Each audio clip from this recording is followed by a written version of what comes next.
На маленькой кухне у окна сидела миловидная девушка и тихо плакала.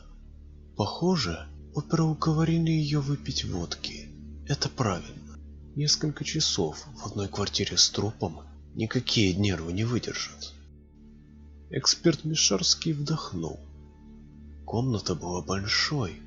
Гоша-фотограф уже упаковывал свои камеры. «Я все сделал, Павел Иванович. Можно работать. А дежурный следователь уже прибыл». Он спохватился. «Доброе утро!» Мишарский покачал головой. «Да уж, какое доброе. Ладно, приступим». Он поздоровался с оперативниками. Олег, помощник Мишарского, бесшумно заскользил по комнате, аккуратно снимая отпечатки пальцев и внимательно оглядывая все углы.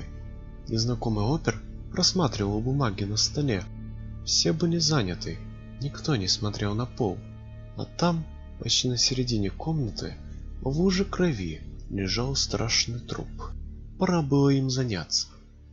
Пока Мишарский его осматривал, старший опер рассказал предполагаемую картину преступления. «Все понятно. Девушка вот этого...» Он кивнул на труп. «Бывшего гражданина. Вернулась с ночного дежурства из больницы. А вот тут такая картина. Говорит, вечером, когда уходила, все было в порядке. Парень был дома, никого не ждал. Мы уже запрос сделали. Парень никому не звонил, и входящих на его телефон не было. Дверь закрыта, следов взлома нет, следов обыска нет, ничего не пропало, кроме его головы».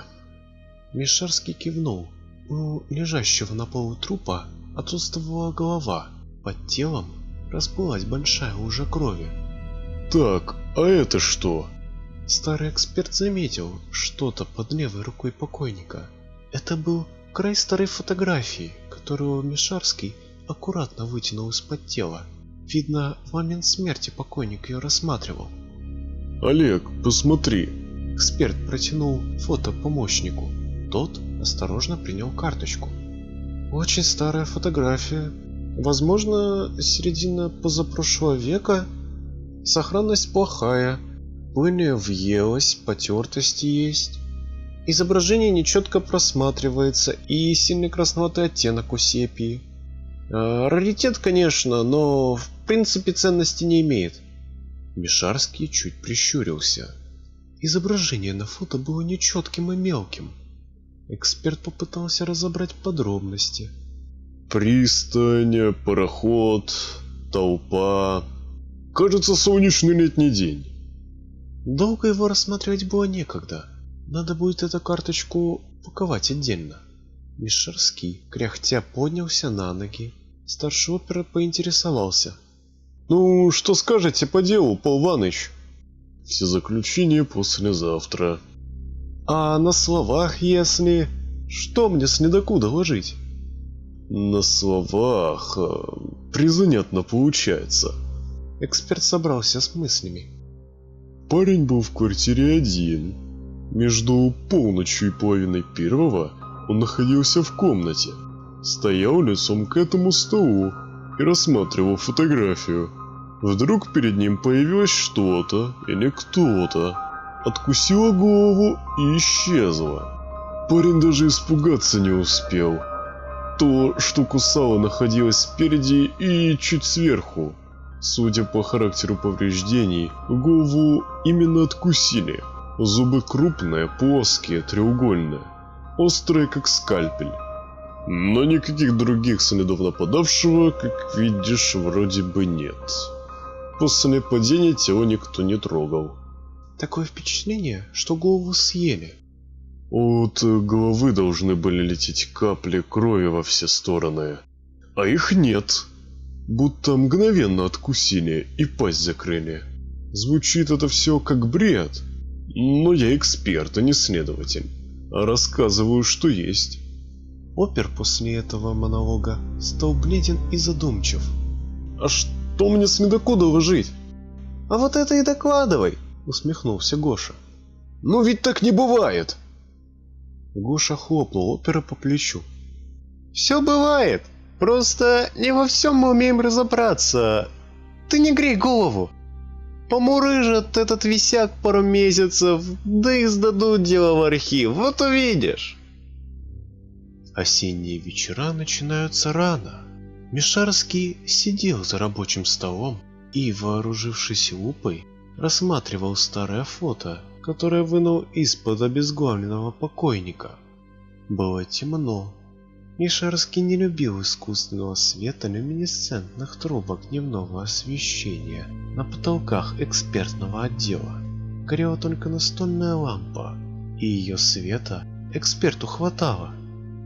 Сейчас фото было на удивление четким, контрастным. Были видны все мелкие детали: пароход у пристани, чайка над ним и солнечные блики на волнах. У человека, спускающегося по трапу, на кителе видна каждая пуговица, но при всей своей безмятежности было в изображении что-то зловещее, что-то было не так. Но что? У трапа кудрявый мальчик, присев, завязывает шнурок. Легкий ветерок шевельнул кудри. Стоящая рядом женщина шагнула в сторону мальчика. Длинное платье, рука в перчатке держит зонт. Из-за широкополой шляпы не видно лица. Дама поворачивает голову, и на Мишарского черными провалами глазниц смотрит череп. Эта чернота глубится, затягивается. Череп будто поплыл навстречу, заслоняя собой весь мир. Тоненько вскрикнув от ужаса, Мишарский швырнул лупу и откинулся на спинку стула, прикрыв глаза рукой. Сердце бешено колотилось. Ужас держал за горло. «Олег!» – закричал он. «Олег!» Помощник залетел в полуоткрытую дверь. Что случилось, Павел Иванович? Мишарский опомнился, встал из-за стола, стараясь не касаться столешницы, на которой от света лампы уютно светилось желто-коричневой сепией старое фото. «Извини, Олежек, я думал, ты в дальней кладовке. Слушай, у нас остались еще фотографии с воскресного выезда?» Конечно, остались. У Гоши лежат. Пойдемте. И старый эксперт вслед за помощником вышел из комнаты, чувствуя взгляд в спину. Пока смотрели фото, Мишарский успокоился, хотя интуиция по-прежнему вопила об опасности. Фотография опасна, Мишарский теперь был в этом уверен. Знаешь что, Олег, ну давай-ка ты мне химанализ этой фотографии сделай. Да зачем? Я не знаю, откуда у парня взялась эта фотография, но он держал ее в момент смерти. Мало ли что. Сделай анализ, будь другом. Вернувшись к столу, Мишарский, надев перчатки, отрезал маленький уголок от карточки и отдал Олегу.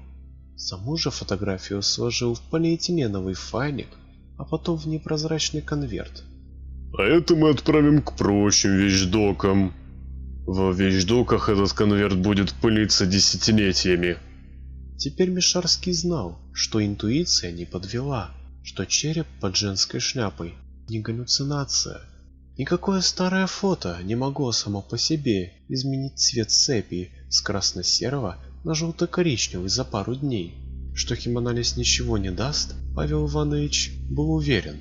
Но рассказывать об этом хоть кому-то не было смысла. Через пару месяцев Мишарского вызвал к себе следователь Романов. Честный, хороший служака, но без фантазий в голове. Мишарский его не любил, а потому и не очень торопился подняться из экспертного отдела на 3-й этаж. Постучав в дверь, Мишарский вошел. «Вызывай!» Слова застыли у эксперта на губах. Стол следователя стоял у окна. За окном ярко светило зимнее солнце, освещая жуткую картину. На столе лежала половина человеческой руки, видная примерно по локоть. В руке между пальцев была старая фотография, та самая. Павел Иванович осторожно подошел к столу и заглянул за него. Вторая рука валялась на полу. На стуле сидела нижняя половина человека. Верхней не было, и все было залито кровью. Стол, пол и то, что осталось от следователя Романова. Фотография была малиново-багровая, ее глянец сыто переливался на солнце. Время будто остановилось.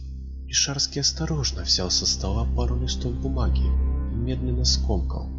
Взяв дешевую зажигалку, лежавшую у пепельницы, щелкнул колесиком. Маленький язычок пламени легко поджег смятую бумагу.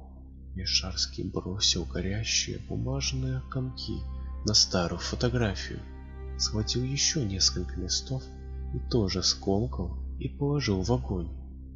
Потом из какой-то папки выхватил пачку листов и ворохом насыпал сверху огня. Костер разгорался легко и весело, листы шевелились, сгорая. Вдруг из огня, охватившего уже почти весь стол, появилось что-то мутное, призрачное, белесое, нечто на длинной шее, с горящими красными глазами. Оно метнулось к эксперту, раскрыв зубатую пасть. Мишарский кинулся прочь от стола, споткнулся и, налетев на дверь плечом, вывалился из кабинета. «Пожар!» – просипел он, держась за сердце. «Пожар!» А за его спиной металась в огне на столе следователя не дотянувшаяся до старого эксперта белесая чудовищная голова. Но к тому времени, когда в кабинет ввалились люди с огнетушителями в руках, костер на столе уже догорал. На столе были лишь только черные хлопья сгоревшей бумаги.